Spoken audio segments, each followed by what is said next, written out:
I'm Jeff Frederick, and welcome to 10 Questions. My guest today is Carrie Richardson. Here we go. So Carrie, tell me your Drury story. So my Drury story starts in high school. Actually, my journalism teacher in high school was a Drury grad. And my freshman year, she started singing the praises of Drury. So I came for junior visit day and then, decided to come here. I came here as a freshman and, finished my undergrad. I have an undergrad from Drury in communications, bachelor's of communications.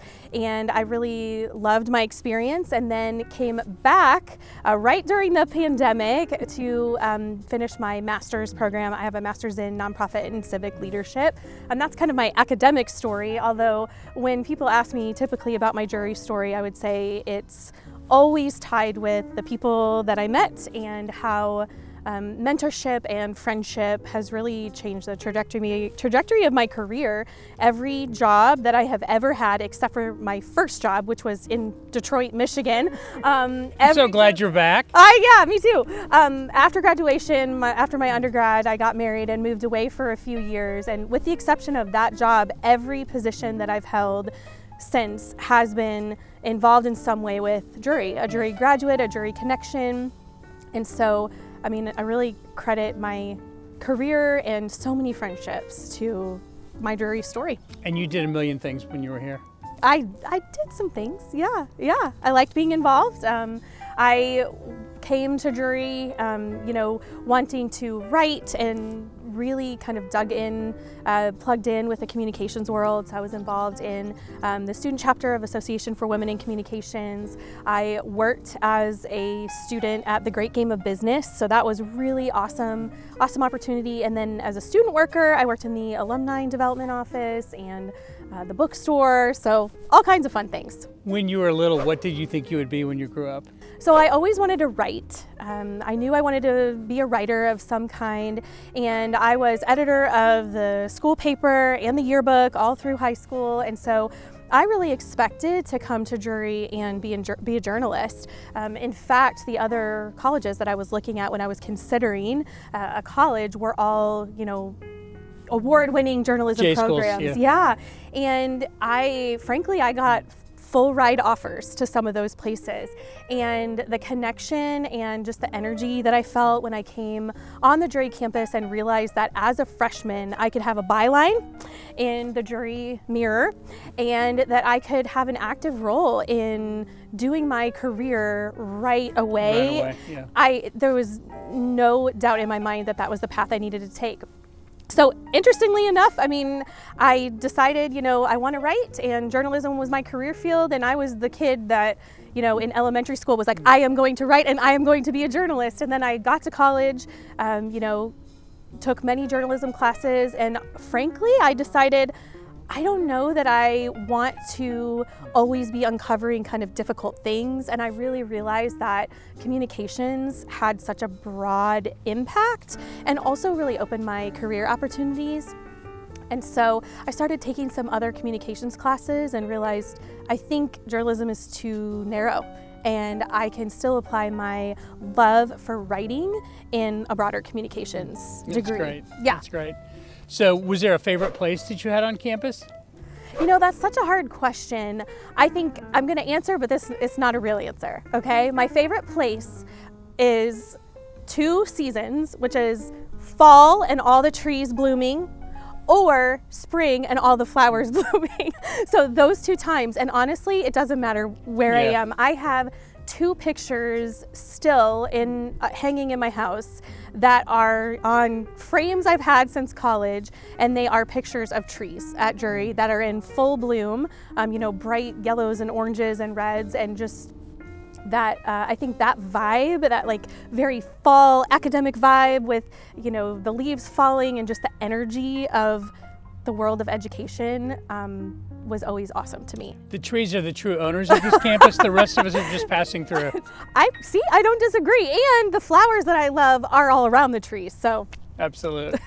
So first concert you ever attended and the one that you want to go to next? This is such a cliche answer, okay? So first concert I ever attended was as a very little kid, and it was in St. Louis. I grew up in St. Louis. I can't even remember where, like I should remember where it was, some giant, amphitheater, and it was Mannheim Steamroller Christmas. That's great. So that's fun. And the most cliche. You still get to sing those songs. I do. And every time, they come on, I remember, I was like 5 years old attending that concert, and I still love it. And I've gotten my kids to love it too, although I have not taken them to a concert. We'll ask them separately. Okay. And concert I wish I had gone to, let's just be real, it's Taylor Swift. I didn't get tickets, and I would have loved to, but by the time I decided, you know what, I really want to do that, they were out of my... She'll be back around. Yeah, sometime. That's right. So tell me about somebody at Drury who really made a difference for you. This one's easy. My freshman advisor and mentor, Dr. Regina Waters. Dr. Waters was instrumental in helping me work through, hey, it's okay that you came to Drury for journalism, and that's actually why you made the decision to come here. And a pivot or a change does not mean that your decision was wrong. It means really you have a world of opportunity for you. And she was just so incredible through so many life stage changes. 9/11 happened when I was on the Drury campus, and as a mentor and advisor during that time, and really figuring out what my academic future and even like my personal future was going to be in a time of uncertainty kind of globally. It was incredible to have her as a mentor and friend. And I would say after college, my relationship with her really just bloomed. Dr. Waters is, although she would say, just call me Regina, but it's like still, 25 years later, It's hard for me. It's always hard. I have to correct myself. Oh, right, Regina. She is such a kind and considerate and thoughtful human being, but she's a true connector. And I have hired multiple amazing Rockstar Drury students as a result of her mentorship of them, right? Where she would connect me to graduates before me and connect me to graduates after me. And it's really amazing. I have this whole really network of Drury grads that have been mentored by her, and we all love her dearly, but she's become an incredible friend to us as well. And, her connection with us never ended at the classroom. And that's one of the things I love about Drury. A lifelong mentor. Absolutely. She is, absolutely. That's great. We talk, I got asked one time about my board of directors, like my personal board of directors, and she's for sure at the top of that list. That's great. So, desert island question, you're stranded. What is the one food you're missing the most? This is going to show my sweet tooth. Anything with caramel. Yeah. Yeah. That's good. Andes, maybe Andes with some caramel, something like that. You can't go wrong. So what is one of the most surprising things that happened to you while you were at Drury? Grad or undergrad? I think when I think about my Drury experience and something surprising, so when I got my undergrad, every student went through the global studies track.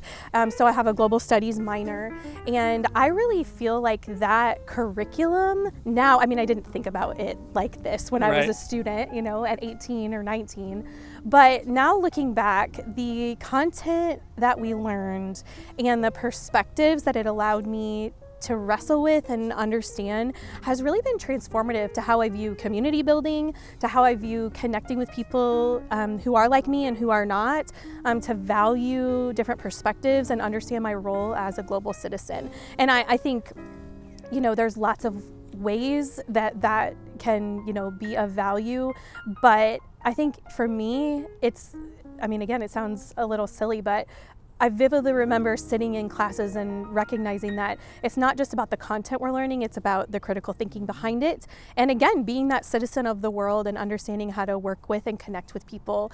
That's a vital skill that a lot of students graduate without. And I think that when I meet other Drury grads, I recognize that skill in them. From no matter the decade that they graduated from, even students that are coming into the workforce right now have that skill, and it is what sets them apart.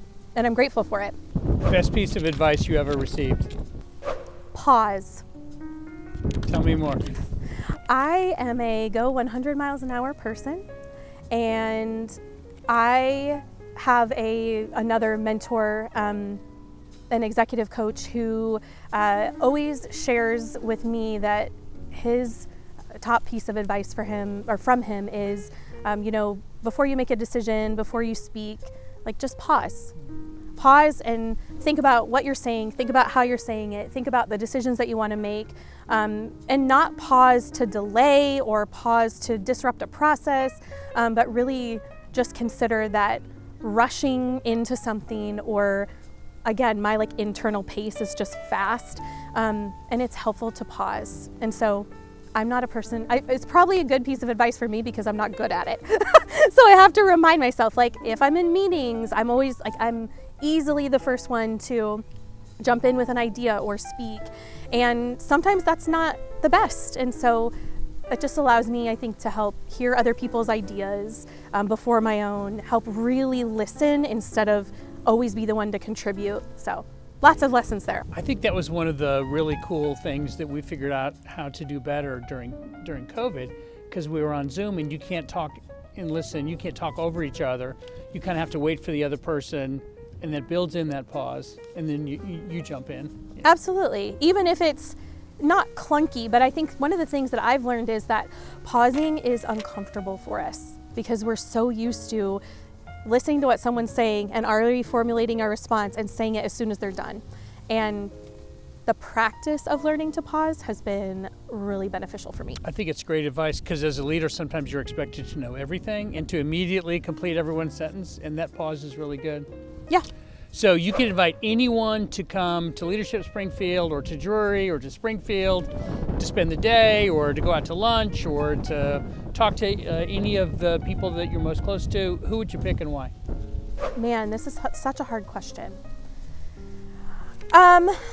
I think what I would say would be, this is like a cop-out answer. Can I give you a cop-out answer? Of course, yes. I would say that I'm not sure it matters the person, but it matters the story. So I think sometimes we think that the historical figures or the people who are in the highest level of leadership are always the people that we're going to learn the most from. And what I've found in my work is that so many times the individuals doing the day-to-day work to keep our community running and building and moving have the most amazing insight. Again, that's not a real answer, no, it's a but great one. I feel like sometimes, especially in leadership, we think that some stories are more valuable than others, and I don't think that's true. I think everyone has something to add and contribute, and again, that concept of how can we sit at a table across from each other and learn? That's what I want to do more of. Leaders don't necessarily have to have titles. They're just people who help others to flourish and to grow and to take care of something that's very important to them. I would say, if I have to give a real answer, I've been working on sharing quotes from historical figures during my team meetings. So it's something that everyone at our team meeting brings some bit of wisdom, whether that's a song of the week, a quote of the week, a brain teaser of the week, something fun. And my role is to bring the quote. And I've been selecting multiple different authors and key figures, and Maya Angelou is one of those. And I read today a poem of hers, and I think "Phenomenal Woman" is the poem. And so I think that would be an incredible person to have. Absolutely. Last question. What's the most interesting place you've ever traveled to? Well, and it might be Detroit. I don't know if that's maybe interesting in different ways. I would say the most interesting place that I've traveled to, it's probably not interesting to other people, but I love Rocky Mountain National Park. And I love being outside. I love spending time with my family. And Rocky Mountain National Park is an incredible place of a ton of different, landscapes and just the spirit of that community. I love Colorado and the mountains. And so I think that's probably, as far as interesting, it's interesting to me. Yeah, that's great. It's a place that means something to you and helps you to reconnect with the things that are most It important. does. That's great. Thank you for being here. Thanks so much for having me. See you next time on 10 Questions. That was so fun. Was it? Yes, you did great.